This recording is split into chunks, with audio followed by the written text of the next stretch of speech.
Experts Taiwan को most dangerous place on earth बताते हैं। और ऐसा क्यों है? ये बात आपको इससे समझ में आएगी कि ट्रंप चाइना गए हुए हैं। नाउ कैन यू इमेजिन अगर ट्रंप किसी देश गए हों और वहां के राष्ट्रपति ट्रंप को डायरेक्ट धमकी दे रहे हो कि आपके और हमारे बीच में बड़ा युद्ध हो सकता है। तो आप सोच के देखिए, ये आप देख पाओगे खबर, China wants Trump over Taiwan question at high stake summit. इसको थोड़ा सा हम डिटेल में समझने की कोशिश करेंगे कि दोनों देश यूएस और चाइना दोनों के बीच में ताइवान को लेकर इतना बड़ा इश्यू क्यों है। मतलब एक चीज समझिएगा, यूएस भी अपने इंटरेस्ट में काम करेगा। ऐसा नहीं है कि मान लो अगर कल के डेट में चाइना ताइवान पर हमला कर देता है तो क्या यूएस न्यूक्लियर वॉर छेड़ देगा? क्या यूएस अपना सब कुछ दांव पर लगा देगा? ऐसा बात नहीं है। यहां पर इसके पीछे का एक बड़ा कारण है और वो है पैसिफिक ओशन। तो वो सारी चीजें मैं आपको एक एक करके डिटेल से बताऊंगा कि हो क्या रहा है यहां पर। यहां पर शी जिनपिंग ने क्या बोला ट्रंप को। चलिए शुरुआत करते हैं। सबसे पहले देखते हैं कि हुआ क्या है। आप सब जानते हो 2 दिन के समिट के लिए डोनाल्ड ट्रंप चाइना आए हुए हैं और यहां पर पता चलता है कि शी जिनपिंग ने बीजिंग समिट के दौरान यहां पर ट्रंप को खुली चुनौती दे दी और कहा कि ताइवान का जो मुद्दा अगर सही से हैंडल नहीं हुआ तो हमारे और आपके बीच में बड़ा कॉन्फ्लिक्ट हो जाएगा। ये अगर आप देखोगे यहां पर बोला गया है the Taiwan question is the most and issue in China US relation. ऐसा शी जिनपिंग ने ट्रंप से कहा और साथ ही साथ ये भी कहा if it is handled well, अगर सब कुछ अच्छे से हैंडल होता है तो हमारे और आपके बीच के जो रिलेशंस हैं वो स्टेबल रहेंगे, उसमें कोई दिक्कत नहीं आएगी। लेकिन अगर ये मिसहैंडल हुआ तो दोनों देश कोलाइड हो सकते हैं। मतलब ये साफ है कि शी जिनपिंग किसी भी हद तक जाने के लिए तैयार है ताइवान के इश्यू को लेकर। अच्छा, अब इसको समझने से पहले आपको ताइवान का थोड़ा सा बैकग्राउंड जानना पड़ेगा। ताइवान एक आइलैंड है, आप सब जानते हो, और चाइना से हार्डली 130 किलोमीटर के दूरी पर आपको ये देखने को मिलेगा। और ताइवान हिस्टोरिकली अगर आप देखोगे ना, समय समय पर अलग अलग लोगों के द्वारा रूल किया जाता था। स्पेशली स्टार्टिंग में तो इंडिजिनियस लोग थे वहां पर। उसके बाद जो है चिंग चाइना, जो चिंग डायनेस्टी थी, वो रूल करती थी। फिर उसके बाद जापान का इन्फ्लुएंस था 1845 से 1945 के बीच, और उसके बाद आरओसी, रिपब्लिक ऑफ चाइना। अब ध्यान से समझिए, यहां पर क्या है ना, जो चाइनीज सिविल वॉर हुआ था 1949 में, तो उसकी वजह से क्या हुआ, जो रिपब्लिक ऑफ चाइना, मतलब रिपब्लिक ऑफ चाइना अगर आप देखोगे, जो मेनलैंड चाइना आप देखते हैं ना, वहां पर था। लेकिन सिविल वॉर की वजह से रिपब्लिक ऑफ चाइना को यहां से खदेड़ा गया और ये लोग ताइवान में आकर सिमट गए, वो ताइवान में ही रह गए। तो हुआ क्या कि अल्टीमेटली यहां पर जो मेनलैंड चाइना है उसको आज के डेट में हम कहते हैं PRC, People's Republic of China. और ये जो ताइवान है इसको हम कहते हैं आरओसी, रिपब्लिक ऑफ चाइना। तो आई होप ये आपको डिस्टिंक्शन क्लियर है। मतलब 2 चाइना पॉलिटिकली आपको देखने को मिलते हैं। ऑल्दो पूरी जो दुनिया है ज़्यादातर वो मेनलैंड चाइना को ही चाइना बुलाती है। अच्छा, चाइना का व्यू क्या है ताइवान को लेकर, ये भी समझ लीजिए। चाइना जो है वो ये कहता है कि ताइवान कोई हमारा नॉर्मल फॉरेन पॉलिसी का इशू नहीं है, ये हमारे नेशनलिज्म का मुद्दा है, सॉनिटी का मुद्दा है, हिस्टोरिकल ह्यूमिलिएशन का मुद्दा है, टेरिटोरियल इंटेग्रिटी का मुद्दा है, और सेंचुरी ऑफ ह्यूमिलिएशन इसके बारे में भी जिक्र करता है चाइना हमेशा। सेंचुरी ऑफ ह्यूमिलिएशन क्या था कि जैसे आप सिंपल शब्दों में मैं अगर आपको बताऊं तो जैसे ब्रिटिशर्स का राज था भारत के ऊपर, अब यहाँ पर तो 200 साल से ज़्यादा थे, तो वैसे ही वहाँ पर अगर आप देखोगे जो चाइनीज़ लीडर हैं, अक्सर 1843 में जो ओपीएम वॉर हुआ और उसके बाद जो सिविल वॉर हुआ 1949, ये जो बीच का 100 साल का पीरियड है, इसी को सेंचुरी ऑफ ह्यूमिलिएशन कहते हैं। क्योंकि इस पीरियड में जो फॉरेन पावर्स थे उन्होंने चाइनीज़ टेरिटरी को ऑक्यूपाई कर रखा था, अनइक्वली ट्रीट किया जाता था वहाँ पर लोगों को, और चाइना को काफ़ी कमज़ोर कर दिया जाता था। तो चाइना की नज़र में ताइवान का सेपरेशन ये अनफिनिश्ड हिस्टोरिकल ट्रॉमा है। मतलब ये एक ऐसा एजेंडा है जो रह गया है और चाइना इसको अपने अंडर में पूरी तरह लेना चाहता है। अच्छा, यहाँ पर शी जिनपिंग के नज़रिए से भी देखिए। शी जिनपिंग ने नेशनल रेज्यूमिनेशन का मुद्दा उठाया। उन्होंने अपना जो मॉडर्न चाइना की बात की है उसमें जो कोर आइडियोलॉजी है वो नेशनल रेज्यूमिनेशन है। और इसके अंदर क्या क्या चीज़ें आती हैं? मिलिट्री को मॉडर्नाइज करना है, टेक्नोलॉजिकल इंडिपेंडेंस चाहिए, ग्लोबल इन्फ्लुएंस और ज़्यादा स्ट्रांग होना चाहिए, और अल्टीमेटली जो मेन चीज़ है वो है ताइवान का रीयूनिफिकेशन। शी जिनपिंग ने बार बार कहा है कि जो ताइवान का इशू है वो हम जेनरेशन टू जेनरेशन पास नहीं कर सकते, मतलब उसको मिलाना चाइना के साथ ये इनएविटेबल है। शांति से हो जाए, मिलिट्री हो जाए, जैसे भी हो, अल्टीमेटली ताइवान को चाइना का ही पार्ट बनाना है। ये शी जिनपिंग ने क्लियर कट कर दिया है। अच्छा, ताइवान की आइडेंटिटी भी काफ़ी चेंज हुई है और ये बहुत इंपॉर्टेंट है, इसको समझने की ज़रूरत है। मतलब यहाँ पर क्या हुआ है ना कि पहले अगर आप देखोगे तो जो ताइवान के अंदर लोग भी रहते थे ना, वो भी कल्चरली अपने आप को चाइनीज़ बुलाते थे। लेकिन अब इतना लंबा समय हो चुका है, सोच के देखिए, 1939 से लेकर अभी तक, मतलब 70-80 साल से ज़्यादा होने जा रहा है। तो यहाँ पर ओवर टाइम हुआ क्या है कि जो ताइवान है वहाँ पर डेमोक्रेसी आ गई, लेकिन चाइना में डेमोक्रेसी नहीं थी। यहाँ पर ताइवान के अंदर जो लोग हैं वो अपनी सेपरेट आइडेंटिटी को धीरे धीरे आगे बढ़ाने लगे, और जो यंगर जनरेशन है वो अपने आप को चाइनीज़ ना बुलाकर ताइवानीज़ कहना पसंद करती है। तो इसी की वजह से ये सब कुछ चेंज हो गया, पहले ऐसा नहीं था। और इसीलिए मैं आपको बताऊं क्या है कि चाइना अगर पहले ताइवान को अपने अंडर में ले लेता तो बहुत रेस्टेंस से शायद नहीं आता। लेकिन अब क्या हुआ है, अब बेसिकली 3 ग्रुप्स आपको ताइवान के अंदर देखने को मिलेंगे। एक ग्रुप ऐसा है जो कहता है यही स्टेटस मेंटेन करना चाहिए, मतलब अभी हम थोड़ा इंडिपेंडेंट भी है, और यहाँ पर हम फॉर्मली जो है अपने आप को इंडिपेंडेंट डिक्लेयर भी नहीं करना चाहते। मतलब अभी जो सिचुएशन है ना ताइवान की, हमें वैसा चलना चाहिए। फिर दूसरा ग्रुप है जो चाइना के क्लोज है, वो कहता है कि हमें चाइना से जुड़ जाना चाहिए। और अल्टीमेटली तीसरा, और जिसमें सबसे बड़ी संख्या है, वो ग्रुप है जो कहता है हमें प्रो इंडिपेंडेंस होना चाहिए, मतलब इंटरनेशनल रिकॉग्निशन मिलना चाहिए, जैसे दूसरे देशों को रिकॉग्निशन मिलता है, उनके एम्बेसीज होते हैं। तो वो सब चीज़ आपको देखने को नहीं मिलती है ताइवान के केस में। तो ये तीसरा ग्रुप है। अच्छा, ताइवान इतना मैटर क्यों करता है मिलिटरीली, ये भी समझ लीजिए। मैंने आपको बताया था ना स्टार्टिंग में, जो मैं आपको बोल रहा था कि यूएस का भी काफ़ी सारा इंटरेस्ट है ताइवान को लेकर, तभी यूएस इतना इन्वॉल्व हो रहा है, अदरवाइज यूएस इन्वॉल्व नहीं होता। मैं आपको बताऊं कैसे।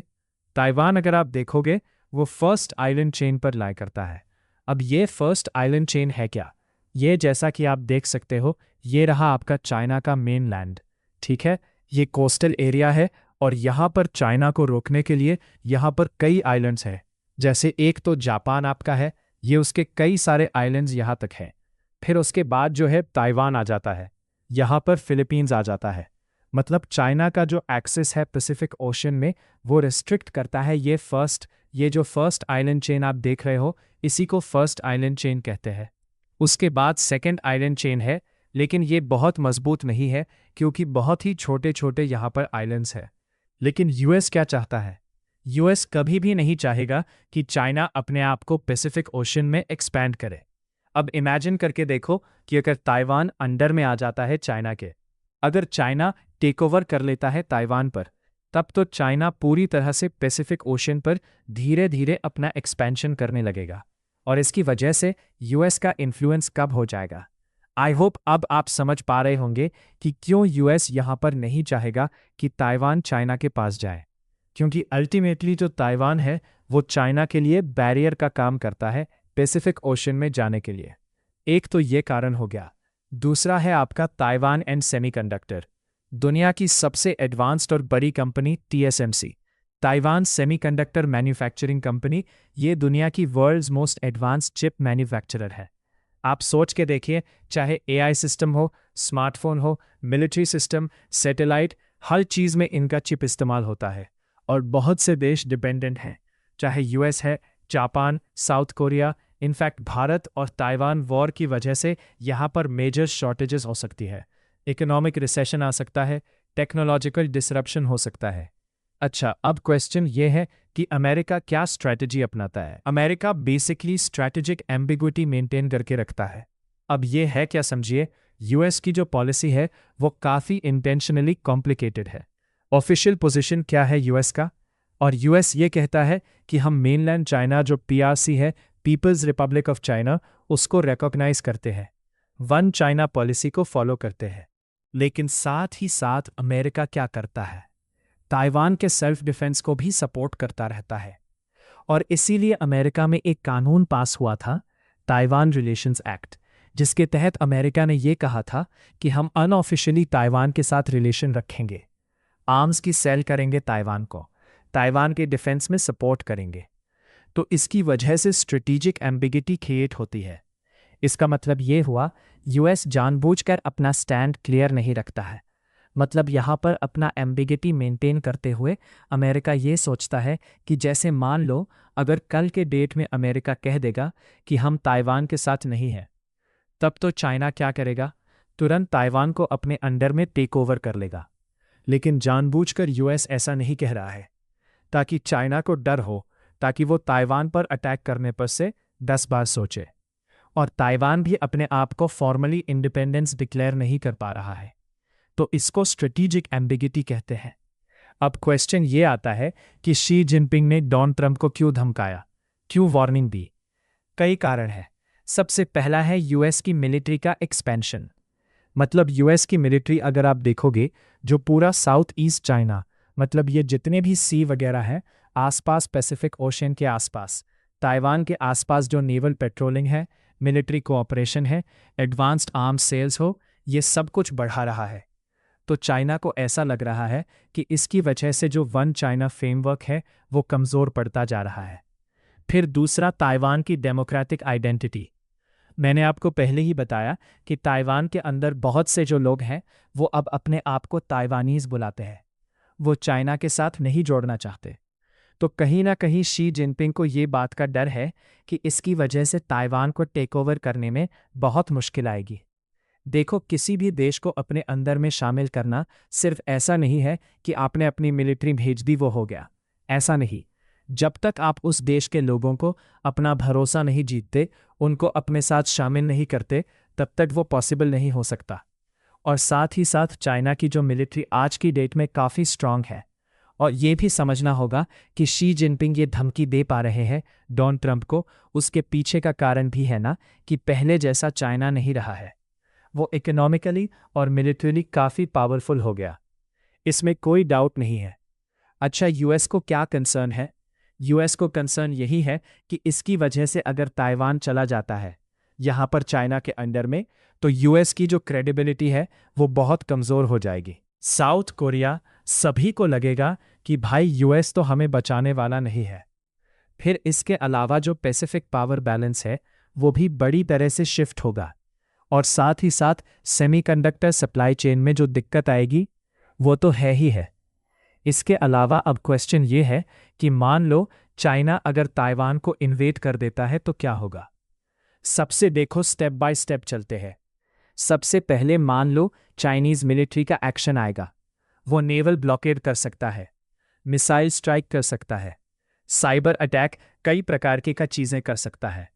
फिर दूसरे स्टेप में ताइवान भी रिटेलिएट करेगा, अपने मिलिट्री रिजर्व को मोबिलाइज करेगा, एंटी शिप मिसाइल का इस्तेमाल करेगा, काफ़ी कुछ कर सकता है। लेकिन अगेन हम सब जानते हैं ताइवान मिलिट्रीली उतना पावरफुल नहीं है, वो कमज़ोर है, चाइना के मुकाबले तो कुछ भी नहीं है। फिर हो सकता है कि इसकी वजह से यूएस रिस्पॉन्ड करे या फिर ना भी करे, कुछ भरोसा नहीं है। स्पेशली ट्रंप जब तक गद्दी पर है तब तो आप सोच भी नहीं सकते क्या होगा। तो यूएस का रिस्पॉन्स भी आ सकता है, नेवल फोर्सेस यूएस भेजेगा, इंटेलिजेंस प्रोवाइड कर सकता है, काफ़ी कुछ कर सकता है, नहीं भी कर सकता है। और रीजनल एस्केलेशन इसकी वजह से बढ़ सकता है। हो सकता है जापान, ऑस्ट्रेलिया, फिलीपींस ये भी शामिल हो जाए। लेकिन अल्टीमेटली इसका जो बुरा असर होगा पूरी दुनिया पर, भारत के ऊपर, वो है चिप की सप्लाई रुक जाएगी, शिपिंग डिसरप्शन आएगा, stock market crash, inflation, energy stability. अभी आप देखो ना, ईरान स्टेट ऑफ फॉर्मोस को लेकर ऑलरेडी कितनी टेंशन चल रही है। अच्छा, Taiwan most dangerous place on earth क्यों कहा जाता है? यही कारण है। मतलब आई होप अब आप समझ पा रहे होंगे, और जितने भी लोग सुनते थे ये चीज़ कि ताइवान मोस्ट डेंजरस प्लेस है अर्थ पर, उसका कारण ही यही है क्योंकि यूएस और चाइना दोनों न्यूक्लियर पावर कंट्री हैं। अगर ताइवान को लेकर वो आपस में भिड़ते हैं, क्योंकि यही एक जगह है जहां पर दोनों मिलिट्रली यहां पर फिर सकते हैं, आपस में लड़ाई कर सकते हैं, और इसी की वजह से हो सकता है न्यूक्लियर जंग भी हो जाए। मतलब कुछ भी हो सकता है। And that is why it is most dangerous. अच्छा, ट्रंप चाइना से क्या चाहते हैं? देखो, जो समिट चल रही है यहाँ पर चाइना में, उसमें बेसिकली ट्रंप ने ताइवान की बात नहीं कही। उन्होंने फोकस किया रिलेशंस को और स्टेबलाइज करने में, इकोनॉमिक कोऑपरेशन में, ट्रेड डील में, टेंशन कम करने में। रिपोर्ट्स का मानना है कि tariff, AI competition, Iran, trade access, इन सब पर चर्चा हुई। ट्रंप ने भी पब्लिकली शी जिनपिंग को प्रेस भी किया। अ ग्रेट लीडर, वो ट्रंप तो करते ही रहते हैं। पीएम मोदी को मेरा बेस्ट फ्रेंड, ये फ्रेंड वो बोलते रहते हैं, और उल्टा पीछे से टैरिफ और क्या क्या लगता रहता है। लेकिन ताइवान को लेकर शायद अभी तक उतनी बातचीत इसमें नहीं हो पाई है। अच्छा, भारत भी काफ़ी क्लोजली वॉच कर रहा है। चाइना जो है, आप सब जानते हो, भारत का मेन स्ट्रेटेजिक राइवल है, और किसी भी कन्फ्रंटेशन में कोई भी प्रॉब्लम होती है तो हमारे लिए बॉर्डर जो सिक्योरिटी है, इंडियन ओशन स्ट्रैटेजी, ये सब काफ़ी चैलेंज हो जाएगा। इकोनॉमिक कॉन्सिक्वेंस भी भारत के ऊपर आएगा। तो ओवरऑल आई होप आप समझ पा रहे होंगे, शी जिनपिंग का जो कोर मैसेज था वो यही था कि ताइवान किसी भी हद तक वो जा सकता है चाइना ताइवान के मामले में। Taiwan is one issue where China may accept enormous risk. कितना भी खतरा ले सकता है चाइना ताइवान को अपने अंडर में लेने के लिए। और ये जो समिट चल रही है, इसमें दो रियलिटी दिखती है। एक तो पब्लिक रियलिटी स्माइल कर रहे हैं, डिप्लोमेसी ये सब अच्छा है, लेकिन पीछे आप सब जानते हो दोनों देश के बीच में काफ़ी डिस्ट्रस्ट है। मिलिट्री कंपटीशन काफ़ी इंटेंसिफाई हो रहा है। ताइवान अगेन फ्लैश पॉइंट है। आई होप आपको इस वीडियो के थ्रू डिटेल जो जानकारी है क्या चल रहा है जियोपॉलिटिक्स में, वो समझ में आई होगी।